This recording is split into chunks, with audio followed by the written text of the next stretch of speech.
নতুন প্রজন্মের কাছে হয়তো এটি জাদুঘরে রাখার জিনিস। একসময়ের গ্রাম বাংলার মাছ ধরার জনপ্রিয় ফাঁদ ছিল বাঁশের তৈরি এই আন্তা। বাঁশ কেটে তৈরি করা হয় বেতি, তারপর চিকন বেতি আর প্লাস্টিকে জড়িয়ে নিপুণ হাতে বানান কারিগররা। আধুনিকতার যুগে এই শিল্প অনেকটা হারিয়ে গেলেও কিছু কিছু গ্রামে এখনো তৈরি হচ্ছে এসব আন্তা, বিক্রি হচ্ছে স্থানীয় বাজারে।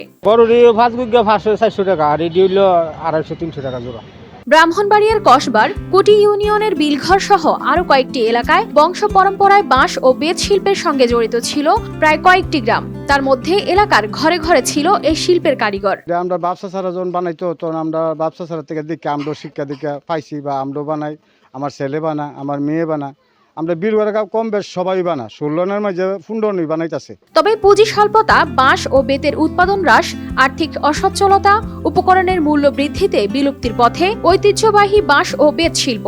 বর্তমানে হাতে গোনা কয়েকটি পণ্য ছাড়া বাকি সবই বিলুপ্ত। তার মধ্যে মাছ শিকার করার আন্তা এখনো চাহিদা অনুযায়ী তৈরি করছেন ব্রাহ্মণবাড়িয়ার শিল্পীরা, যা পাওয়া যায় শুধুমাত্র বর্ষাকালেই। প্রকারভেদে বিক্রি হয় বিভিন্ন দামে।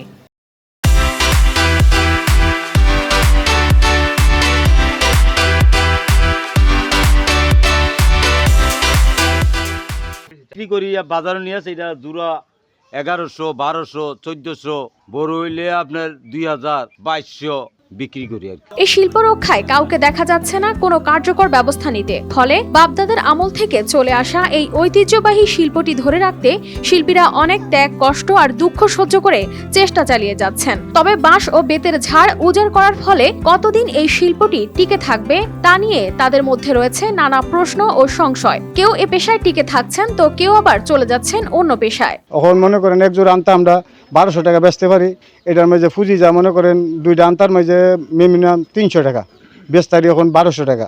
এখন আমরা কোনো সরকারও আমরা এটা চাইছে না, আমরাও কারোর কাছে টাকা চাই নাই। যদি আমরা পুঁজি পাইতাম আর ওইটা আমরা সামনের দিকে উন্নতি করতে পারলাম হইলে। তো এবছর আন্তার একটু চাহিদা বেশি, তার জন্য বাঁশ আনছি, কাজ করতেছি আমি, আমার আম্মা আর একটা বোন আছে। তবে পেশাগতভাবে এটা কাজ করা অনেক কঠিন, সবাই আবার পারে না।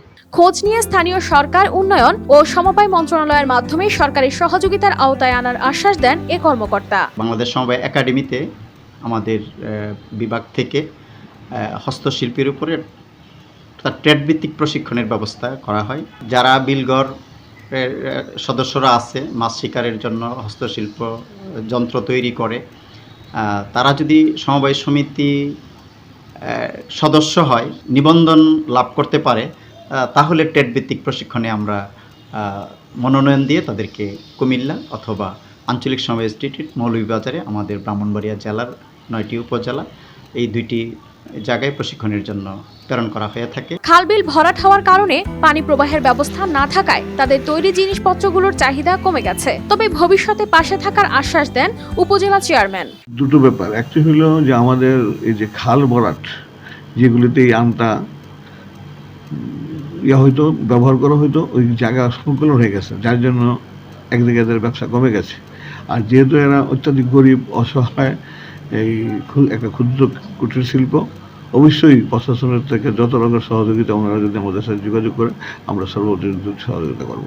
বাঁশ বেতের এসব জিনিসপত্র একদিকে যেমন পরিবেশ বান্ধব, অপরদিকে সাশ্রয়ী। আগামীতে যেন বাঁশ শিল্পের কদর কমে না যায়, সেজন্য সরকারি সহযোগিতা চান কারিগররা।